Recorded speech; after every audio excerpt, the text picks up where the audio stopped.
ഹീമാൻചു, ഞാൻ സരസ്വതി ദേവിയാണ്. നിന്റെ പ്രശ്നങ്ങൾക്ക് പരിഹാരമുണ്ടാക്കാൻ വന്നതാണ്. ഗ്രീൻലാൻഡ് കാട്ടിലെ മനോഹരമായ ഒരു പകൽ. മൃഗങ്ങൾ എല്ലാവരും ചിരിച്ചും കളിച്ചും സന്തോഷിക്കുന്നു. മിട്ടുവും മൈനയും അവരുടെ 2 കുട്ടികളും മറ്റു പക്ഷികളോടൊപ്പം ഇതെല്ലാം ആസ്വദിക്കുകയാണ്. പെട്ടെന്ന് അവിടേക്കൊരു അമ്പ് പാഞ്ഞെത്തി. അതൊരു മരത്തിൽ തറച്ചു. പിന്നാലെ 2 അമ്പുകൾ കൂടി വന്നു. അതിലൊന്ന് മണ്ണിലും ഒന്ന് ഒരാപ്പിളിലും തറച്ചു. ഓടിക്കോ, ഏതോ വേട്ടക്കാരൻ വരുന്നെന്ന് തോന്നുന്നു. മൃഗങ്ങൾ എല്ലാവരും പേടിച്ചോടാൻ തുടങ്ങി. പക്ഷികൾ പറന്നു പോകാനും തുടങ്ങി. അപ്പോൾ വീണ്ടും ഒരു അമ്പ് പാഞ്ഞു വന്ന് അത് മിട്ടുവിന്റെ ഒരു ചിറകിൽ തറച്ചു. മിട്ടു താഴേക്ക് വീണു. മിട്ടു, അയ്യോ! മൈന കരഞ്ഞുകൊണ്ട് മിട്ടുവിനടുത്തേക്ക് ചെന്നു. അയ്യോ, ഇതെന്ത് പറ്റി മിട്ടു? എന്റെ ചിറകിൽ താങ്ങി പറക്കാൻ ശ്രമിക്കൂ. ഇത് കേട്ട മിട്ടു മൈനയുടെ ചിറകിൽ പിടിച്ചു. പക്ഷേ മൈന പറക്കാൻ ശ്രമിച്ചുവെങ്കിലും കഴിയുന്നുണ്ടായിരുന്നില്ല. അപ്പോൾ അതുവഴി വേട്ടക്കാരൻ വരുന്നുണ്ടായിരുന്നു. അയാളെ കണ്ട് മൈന തന്റെ സർവ്വശക്തിയും എടുത്ത് മിട്ടുവിനെ താങ്ങിയെടുത്ത് പറക്കാൻ ശ്രമിച്ചു. മുറുകെ പിടിച്ചോണേ മിട്ടു. ഇങ്ങനെ പറഞ്ഞ് മൈന വേഗത്തിൽ ചിറകടിക്കാൻ തുടങ്ങി. പക്ഷെ അധികം ഉയരാൻ മൈനയ്ക്ക് കഴിഞ്ഞില്ല. വേട്ടക്കാരൻ അടുത്തു വരുന്നത് മിട്ടു കണ്ടു. ഇങ്ങനെയാണെങ്കിൽ മൈനയെയും അയാൾ പിടിക്കും. അതിനാൽ മനഃപൂർവ്വം മിട്ടു മൈനയുടെ ചിറകിൽ നിന്ന് പിടിവിട്ടു. എന്നിട്ട് താഴെ വീണു. മിട്ടു, അയ്യോ! മൈന കരഞ്ഞു. അപ്പോൾ വേട്ടക്കാരൻ മൈനയ്ക്ക് നേരെയും ഒരമ്പയച്ചു.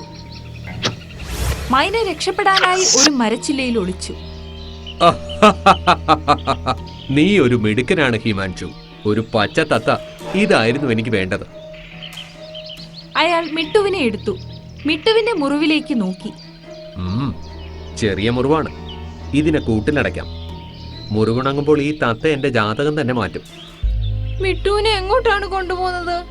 മമ്മി, ഇയാൾ പപ്പയെ എങ്ങോട്ടാണ് കൊണ്ടുപോകുന്നത്? നിങ്ങൾ വീട്ടിലിരുന്നോളൂ മക്കളെ, ഞാൻ നോക്കിക്കോളാം ഇയാൾ മിട്ടുവിനെ എങ്ങോട്ടാണ് കൊണ്ടുപോകുന്നതെന്ന്. ഹിമാൻഷു മിട്ടുവിനെയും എടുത്ത് തന്റെ വീട്ടിലേക്ക് നടന്നു. മൈനയും അയാളുടെ പിന്നാലെ പറന്ന് പറന്ന് അവിടെ എത്തി. അയാൾ മിട്ടുവിനെ ഒരു കൂട്ടിലടച്ചു. എന്നിട്ട് തന്റെ വീടിന് മുന്നിൽ തൂക്കിയിട്ടു. അയാൾ മറ്റേതോ പണിയിൽ ഏർപ്പെടുന്നത് മൈന കണ്ടു. മൈന മിട്ടുവിന്റെ അടുത്തേക്ക് ചെന്നു. മൈന, നീ ഇവിടെ എന്താ ചെയ്യുന്നത്? പൊയ്ക്കോളൂ, നിന്നെ കണ്ടാൽ അയാൾ നിന്നെയും പിടിക്കും. എനിക്ക് നിന്നെ ഉപേക്ഷിക്കാൻ കഴിയില്ല. മൈന കൂട് തുറക്കാൻ ശ്രമിച്ചു, പക്ഷെ കഴിഞ്ഞില്ല. വേട്ടക്കാരൻ പെട്ടെന്ന് മിട്ടുവിന്റെ അടുത്തേക്ക് വന്നു. ഇത് കണ്ട് മൈന പെട്ടെന്ന് അവിടെ നിന്ന് ദൂരേക്ക് പറന്നു. ഹിമാൻഷു മിട്ടുവിനെ നോക്കിക്കൊണ്ട് പറഞ്ഞു, എന്റെ ഭാഗ്യത്തിന്റെ പൂട്ടിനി തുറക്കും. എന്റെ കല്യാണം കഴിഞ്ഞതോടെ എനിക്ക് കഷ്ടകാലമായിരുന്നു. അതുകൊണ്ട് എന്റെ ഭാര്യയെ ഞാൻ പറഞ്ഞയച്ചു. എന്നിട്ടും എനിക്ക് നല്ല കാലം വന്നില്ല. മന്ത്രവാദി പറഞ്ഞതനുസരിച്ച് ഈ തത്തയെ സരസ്വതി ദേവിക്ക് ബലി നൽകി പ്രസാദിപ്പിക്കും. അങ്ങനെ എന്റെ കഷ്ടകാലം അതോടെ മാറുകയും ചെയ്യും. ഇത് കേട്ട് മിട്ടുവും മൈനയും നന്നായി പേടിച്ചു. ഇയാൾ മിട്ടുവിനെ ബലി കൊടുക്കാൻ പോവുകയാണ്. ഇനി ഞാൻ എങ്ങനെ അവനെ രക്ഷിക്കും? മൈന ചിന്തിച്ചു. പെട്ടെന്നവൾ വലിയ പപ്പായ മരത്തെക്കുറിച്ച് ഓർത്തു. പെട്ടെന്നു തന്നെ മൈന പപ്പായ മരത്തിനടുത്തെത്തി നടന്നതെല്ലാം പറഞ്ഞു. സരസ്വതി ദേവിയെ പ്രസാദിപ്പിക്കാൻ തത്തയെ ബലി കൊടുക്കുമെന്നോ? ഈ മനുഷ്യൻ എന്തൊരു അന്ധവിശ്വാസിയാണ്. പപ്പായ മരമേ, നമ്മൾ മിട്ടുവിനെ എങ്ങനെ രക്ഷിക്കും? ഞാൻ വളരെ പ്രതീക്ഷയോടെയാണ് ഇവിടെ എത്തിയത്. അവൻ എന്തെങ്കിലും പറ്റിയാൽ ഞാനും മക്കളും എന്തു ചെയ്യും? ആ അന്ധവിശ്വാസിയിൽ നിന്നും മിട്ടുവിനെ രക്ഷിക്കണമെങ്കിൽ അവനെ ഇവിടെ എന്റെ അടുത്ത് കൊണ്ടുവരണം. ഞാൻ ചില മായകൾ പ്രയോഗിക്കാം. പിന്നെ ഞാൻ പറയുന്നതെല്ലാം സത്യമാണെന്ന് അവൻ കരുതിക്കൊള്ളും. അയാൾ ഭാര്യയെ വീട്ടിൽ നിന്ന് പുറത്താക്കിയില്ലേ, അതിന് ഞാൻ പരിഹാരമുണ്ടാക്കാം. പപ്പായ മരമേ, നീ മനുഷ്യർക്കായി നല്ലത് ചെയ്യാൻ ആഗ്രഹിക്കുന്നു. നിന്റെ പ്രവൃത്തികൾ വളരെ നല്ലതാണ്. അയാളെ ഇവിടെ എന്റെ അടുത്ത് എത്തിക്കാൻ ഒരു വഴി തെളിയുന്നുണ്ട്. അതെന്തു വഴിയാണ് പപ്പായ മരമേ? എന്റെ മരത്തിൽ നിന്ന് ഒരു ഇല നീ പറിച്ചെടുക്ക്. എന്നിട്ട് അത് അയാളുടെ വീട്ടിൽ കൊണ്ടിടണം. പിന്നെ ഞാൻ ഇവിടെ ഇരുന്ന് എന്തു പറഞ്ഞാലും എന്റെ ശബ്ദം ആ പപ്പായ ഇല വഴി അയാളിലേക്ക് എത്തും. ഇത് കേട്ട് മൈന അങ്ങനെ തന്നെ ചെയ്തു. അവൾ ഒരു പപ്പായ ഇല കൊത്തിയെടുത്തു. എന്നിട്ട് ഹിമാൻഷുവിന്റെ വീട്ടിനുള്ളിൽ കൊണ്ടുചെന്നിട്ടു. മൈന, നീ ഇവിടെ എന്താണ് ചെയ്യുന്നത്? നിങ്ങൾ സമാധാനമായിരുന്നു കണ്ടോളൂ. അപ്പോൾ പപ്പായ ഇല സംസാരിക്കുവാൻ തുടങ്ങി. ഹിമാൻഷു, ഹിമാൻഷു, ചേടാ, ഇത് ആരുടെ ശബ്ദമാണ്? ആരാണവിടെ? ഞാൻ കുബേര മഹാരാജാവാണ് സംസാരിക്കുന്നത്. നിനക്ക് നിന്റെ പ്രശ്നങ്ങൾ അവസാനിപ്പിക്കണമെന്നുണ്ടെങ്കിൽ ഇന്ന് വൈകുന്നേരത്തിനകം വലിയ പപ്പായ മരത്തിന്റെ അടുത്തെത്തണം. അല്ലെങ്കിൽ നിനക്ക് സർവനാശം സംഭവിക്കും. വലിയ പപ്പായ മരമോ? അതെവിടെയാണ്? ഈ കാട്ടിൽ തന്നെ തടാകത്തിനടുത്ത് ഒരു പപ്പായ മരമുണ്ട്. അവിടെ നിനക്ക് നിന്റെ പ്രശ്നങ്ങളുടെ പരിഹാരം ലഭിക്കും. ഇത് കേട്ട് ഹിമാൻഷുവിന് സന്തോഷമായി. അപ്പോൾ തന്നെ അയാൾ തടാകത്തിനടുത്തേക്ക് പോയി. മൈനയും മക്കളും മറ്റ് മൃഗങ്ങളോടൊപ്പം മറഞ്ഞു നിന്ന് ഇതെല്ലാം കാണുന്നുണ്ടായിരുന്നു. ചിലപ്പോ ഇതായിരിക്കും ആ വലിയ പപ്പായ മരം. അപ്പോൾ പപ്പായ മരം തന്റെ ജാലവിദ്യകൾ കാണിക്കുവാൻ തുടങ്ങി. അതിലുണ്ടായിരുന്ന പപ്പായ ഇലകളെല്ലാം ചന്ദ്രനെ പോലെ തിളങ്ങുവാൻ തുടങ്ങി. ഈ കാഴ്ച കണ്ട് ഹിമാൻഷുവിന്റെ കണ്ണുകൾ വിടർന്നു. അപ്പോൾ പപ്പായ മരം ഒരു ദേവിയുടെ ശബ്ദത്തിൽ പറഞ്ഞു, ഹിമാൻഷു, ഞാൻ സരസ്വതി ദേവിയാണ്. നിന്റെ പ്രശ്നങ്ങൾക്ക് പരിഹാരമുണ്ടാക്കാൻ വന്നതാണ്. ഇത് കേട്ടതും ഹിമാൻഷു തൊഴുതുകൊണ്ട് ഇങ്ങനെ പറഞ്ഞു, ദേവി, നിങ്ങൾ അവസാനം എന്റെ വിളി കേട്ടു. നിങ്ങളെ പ്രസാദിപ്പിക്കുവാനായി ഞാൻ തത്തയെ ബലി നൽകുവാൻ പോവുകയായിരുന്നു. ദയവായി അത് സ്വീകരിക്കണം. വിധി, ആ പാപത്തിൽ നിന്ന് നിന്നെ രക്ഷിക്കാനാണ് ഞാൻ വന്നത്. നിന്നോട് ഈ മാർഗം പറഞ്ഞു തന്ന മന്ത്രവാദി ഒരു മണ്ടനാണ്, തിരുമണ്ടൻ. ഒരു പാവം പക്ഷിയെ ബലി നൽകിയാൽ ഞാൻ എങ്ങനെ പ്രസാദിക്കുമെന്നാണ് നീ കരുതുന്നത്? എങ്കിൽ ദേവി, നിങ്ങൾ തന്നെ പറയൂ, ഞാൻ എങ്ങനെ ദേവിയെ പ്രസാദിപ്പിക്കും? എന്റെ പ്രശ്നങ്ങൾ എങ്ങനെ പരിഹരിക്കും? നീ നിന്റെ ഭാര്യയുടെ ഹൃദയം തകർത്തു. അവളെ വീട്ടിലേക്ക് പറഞ്ഞു വിട്ടു. എന്നിട്ട് ഇവിടെ വന്ന് ഒരു തത്തയെ പിടിച്ച് അതിനെ കൊല്ലുവാനും നോക്കുന്നു. ആദ്യം നീ ആ തത്തയെ തുറന്നുവിടണം. അവൻ അവന്റെ കുടുംബത്തെ കാണും, നിന്നെ അനുഗ്രഹിക്കും. അത് കഴിഞ്ഞ് നഗരത്തിൽ ചെന്ന് നിന്റെ ഭാര്യയോട് മാപ്പ് ചോദിച്ച് അവരെ വീട്ടിലേക്ക് കൂട്ടിക്കൊണ്ടുവരണം. എന്നിട്ട് വീണ്ടും ജോലി ചെയ്യണം. കുറച്ച് ദിവസങ്ങൾക്ക് ശേഷം അതിന്റെ ഫലം നീ കാണും. നിന്റെ എല്ലാ പ്രശ്നങ്ങളും അതോടെ അവസാനിക്കുകയും ചെയ്യും. ശരി ദേവി, ഞാൻ അങ്ങനെ തന്നെ ചെയ്യാം. ദേവിക്ക് വന്ദനം, ദേവിക്ക് വന്ദനം. ഹിമാൻഷു പറയുന്നത് കേട്ട് മൃഗങ്ങൾ എല്ലാവരും സന്തോഷം കൊണ്ട് തുള്ളിച്ചാടി. അവൻ തന്റെ വീട്ടിലേക്ക് ചെന്നു. മിട്ടുവിനെ സ്വതന്ത്രനാക്കി. ഇനി ഞാൻ നഗരത്തിൽ ചെന്ന് എന്റെ ഭാര്യയോട് ക്ഷമ ചോദിച്ച് അവളെ തിരികെ വിളിച്ചു കൊണ്ടുവരും. എന്നിട്ട് നന്നായി പണിയെടുത്ത് ദേവിയെ പ്രസാദിപ്പിക്കും. ഇത് പറഞ്ഞ് ഹിമാൻഷു അവിടെ നിന്നും പോയി. മിട്ടു സന്തോഷത്തോടെ പപ്പായ മരത്തിനടുത്തെത്തി. മൃഗങ്ങളും മൈനയും മക്കളും അവിടെ മിട്ടുവിനെ കാത്തു നിൽക്കുന്നുണ്ടായിരുന്നു. മിട്ടുവിനെ കണ്ട് എല്ലാവർക്കും സന്തോഷമായി. പപ്പായ മരമേ, വളരെ വളരെ നന്ദി. നിങ്ങൾ കാരണം എന്റെ കുടുംബം വീണ്ടും ഒന്നായി. അല്ലെങ്കിൽ അയാൾ എന്നെ ഈ സമയം ദേവിക്ക് ബലി നൽകിയേനെ. ഈ പപ്പായ മരം ഇവിടെ നിങ്ങളോടൊപ്പമുള്ള കാലം വരെ ഈ കാട്ടിലെ ഒരു മൃഗത്തിനും പക്ഷിക്കും ഒന്നും സംഭവിക്കുകയില്ല. ഇതെന്റെ വാക്കാണ്. ഇത് കേട്ട് എല്ലാവരും സന്തോഷത്തോടെ തുള്ളിച്ചാടി. മിട്ടുവും മൈനയും അവരുടെ മക്കളോടൊപ്പം സന്തോഷം പങ്കിട്ടു. അങ്ങനെ വലിയ പപ്പായ മരം വീണ്ടും കാട്ടിലെ മൃഗങ്ങളുടെ രക്ഷകനായി. നീ എല്ലാം വൃത്തികേടായിട്ടാണല്ലോ നോക്കുന്നത് കാക്കേ. നീ എന്റെ വീട് മുഴുവനും അശുദ്ധമാക്കി. നീ തന്നെ അതെല്ലാം ശുദ്ധീകരിച്ചോളൂ. എന്റെ ഇവിടത്തെ ജോലി തീർന്നു. പിന്നെ എന്തിന് ഞാൻ ഇതെല്ലാം ചെയ്യണം? ഈ കഥ ഡോലക്പൂർ ഗ്രാമത്തിൽ നടന്നത്. ആ ഗ്രാമത്തിലുണ്ടായിരുന്ന പറവകൾ മരങ്ങളെല്ലാം സന്തോഷത്തോടെ ജീവിച്ചുകൊണ്ടിരുന്നു. അവിടെ പലവിധമായ മരങ്ങൾ ഉണ്ടായിരുന്നു. അതുപോലെ പലവിധമായ പറവകളും ഉണ്ടായിരുന്നു. അപ്പോ ഒരു മരം ഒരു കുരുവിയോട് പറഞ്ഞു, കുരുവിയെ, ഇത് കണ്ടോ, ഇന്ന് കാലാവസ്ഥ എത്ര നല്ലതാണെന്ന്. എനിക്കിന്ന് ഡാൻസ് കളിക്കാൻ വരെ തോന്നുന്നു. അപ്പോ കളിച്ചോ? പക്ഷെ നിനക്ക് കളിക്കാൻ പറ്റില്ലല്ലോ, നിന്റെ കാല് തറയ്ക്ക് അടിയിലല്ലേ ഉള്ളത്. അപ്പൊ മരം വേഗം ഡാൻസ് കളിച്ചു ആ ചമേലിയെ താഴേക്ക് തള്ളിയിട്ടു. ചമേലി, എനിക്ക് ഡാൻസ് കളിക്കാൻ പറ്റില്ലെന്ന് പറഞ്ഞില്ലേ, എന്നാലിപ്പോൾ നീ താഴെ വീണല്ലോ. നീ ഭ്രാന്തൻ, അഴുക്ക് പിടിച്ച മരമേ.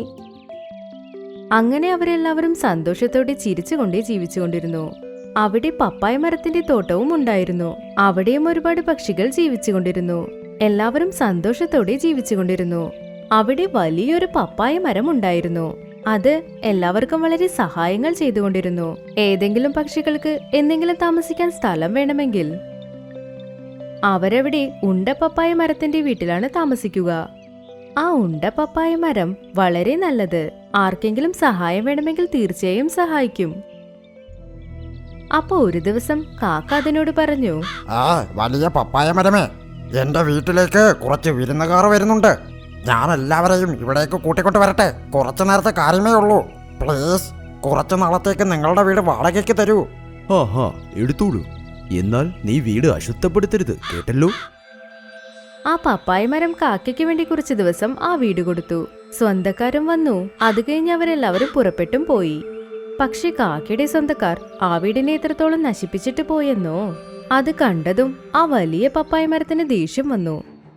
നീ എല്ലാം വൃത്തികേടായിട്ടാണല്ലോ നോക്കുന്നത് കാക്കേ. നീ എന്റെ വീട് മുഴുവനും അശുദ്ധമാക്കി. നീ തന്നെ അതെല്ലാം ശുദ്ധീകരിച്ചോളൂ. എന്റെ ഇവിടത്തെ ജോലി തീർന്നു. പിന്നെ എന്തിന് ഞാൻ ഇതെല്ലാം ചെയ്യണം? അത് കേട്ടതും ആ വലിയ പപ്പായ മരത്തിന് വളരെ വിഷമം തോന്നി. അത് കഴിഞ്ഞ് കുറച്ച് ദിവസത്തിൽ മഴക്കാലവും വന്നെത്തി. എല്ലാ പറവകൾക്കും അവരവർക്കൊരു കൂടുണ്ടായിരുന്നു. പക്ഷേ കാലവിനും ഒരു കുരുവിക്ക് മാത്രം വീടുണ്ടായിരുന്നില്ല. പാവം ചമേലിക്കുരുവി ഒരുപാട് കഷ്ടപ്പെട്ടുകൊണ്ടിരുന്നു. പക്ഷെ കൂടുണ്ടാക്കാൻ അതിന് ഒരു സാധനവും കിട്ടിയില്ല. പക്ഷെ ചമേലിക്കുരുവി വളരെ നല്ലവളാണ്. പപ്പാളി ചേട്ടാ, ഞാൻ നിന്റെ വീട്ടിലിരുന്നോട്ടെ. മഴ വളരെ കൂടുതലാണ്. എന്റെ കുഞ്ഞുങ്ങളും നനയുന്നുണ്ട്. ശരി ചമേലി, ഇരുന്നോളൂ. എന്നാൽ ശുചിത്വം പാലിക്കണം. ആ കറുത്ത കാക്കയും ഇവിടെ താമസിച്ചിരുന്നു. എന്നാൽ അത് വീട് മുഴുവനും നശിപ്പിച്ചിട്ടാ പോയത്. അങ്ങനെ കുറച്ചു നേരം വരെ കാലവും മഴയിൽ തന്നെ നനഞ്ഞുകൊണ്ടിരുന്നു. അതിനിപ്പോ തണുക്കാനും തുടങ്ങിയിരുന്നു. അത് കഴിഞ്ഞത് വലിയ പപ്പായ മരത്തിനടുത്ത് വന്നു. പപ്പായ മരമേ, പപ്പായ മരമേ, എന്നെ നിങ്ങളുടെ വീട്ടിലേക്ക് കയറ്റൂ. ഞാൻ ഈ തണുപ്പത്തല്ലെങ്കിൽ ചത്തുപോകും. പറ്റില്ല കറുത്ത കാക്കേ, നിന്നെ പോലെയുള്ള ആളുകൾക്ക് എന്റെ വീട്ടിൽ സ്ഥലമില്ല. ഇവിടെ ചമേലിയും അവളുടെ കുഞ്ഞുങ്ങളും താമസിക്കുന്നു. നിനക്കിവിടെ സ്ഥലമില്ല, പൊയ്ക്കോളൂ.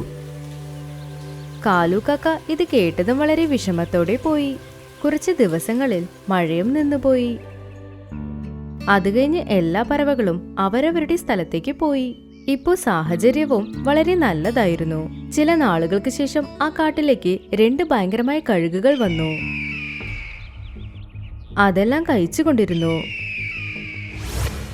മരത്തിലുള്ള പഴങ്ങളും അത് തള്ളിയിടും.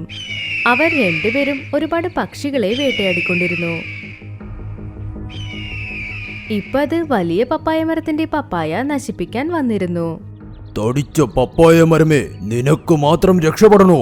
നിന്റെ ഫലങ്ങളും നാശമാകാൻ പോകുന്നു. പിന്നെ നീ എങ്ങനെ ജീവനോടെ ഇരിക്കാനാണ്? വേണ്ട വേണ്ട, എന്നെ കൊന്നുകളയല്ലേ. എന്റെ ഫലങ്ങൾ നീ നശിപ്പിക്കരുത്. ഞാൻ ഇവിടെയുള്ള പക്ഷികൾക്ക് താമസിക്കാൻ വീട് നൽകുന്നു. ഞാനില്ലാതെയായാൽ ഒരുപാട് പക്ഷികൾക്ക് വീടില്ലാതെയാകും. അതിനുവേണ്ടി ഞാനിപ്പോൾ എന്തു ചെയ്യാനാ? എന്റെ ജോലി തന്നെ എല്ലാം നശിപ്പിക്കുന്നതാണ്. ഈ കാട്ടിൽ എന്നെ കണ്ടാൽ എങ്ങനെ പേടിക്കുമെന്നറിയാമോ? എല്ലാ പക്ഷികളെയും ഞാൻ കൊന്നു തിന്നും. കുറച്ചു നേരത്തിൽ ചമേലി അവിടെ പറന്നുകൊണ്ടേ വന്നു. അപ്പൊ അത് കണ്ടു. ആ കഴുക് വലിയ പപ്പായ മരത്തിന് കഷ്ടം കൊടുത്തുകൊണ്ടേയിരിക്കുന്നത്. അത് വേഗത്തിൽ അവിടേക്ക് പോയി. ഈ മോശമായ കഴുകേ, ആ പപ്പായ മരം വിട്ട് ദൂരെ പോ. അദ്ദേഹത്തിന് ഒരു ശല്യം കൊടുക്കല്ലേ. ഒരുപക്ഷെ നീ അദ്ദേഹത്തെ ശല്യപ്പെടുത്തിയാൽ നീ എന്റെ കൂടെ വഴക്കിടണം നോക്കിക്കോ. ഏയ് ചിട്ടുക്കുരുവി, നീ എന്നെ എന്ത് ചെയ്യാനാണ്? ഈ പപ്പായ മരത്തിന് ഞാൻ ഉറപ്പായും നശിപ്പിക്കും. അങ്ങനെങ്കിൽ വാ വഴക്കിന്. ചമേലിക്കും ആ കഴുകിനും വഴക്കുണ്ടാവാൻ തുടങ്ങി. അപ്പൊ ചമേലി കാടിന്റെ വേറൊരു ഭാഗത്ത് ആ കഴുകിനെ കൊണ്ടുപോയി. വേട്ടക്കാർ എവിടെയാണ് വലയിട്ട് വെച്ചത് അവിടെ.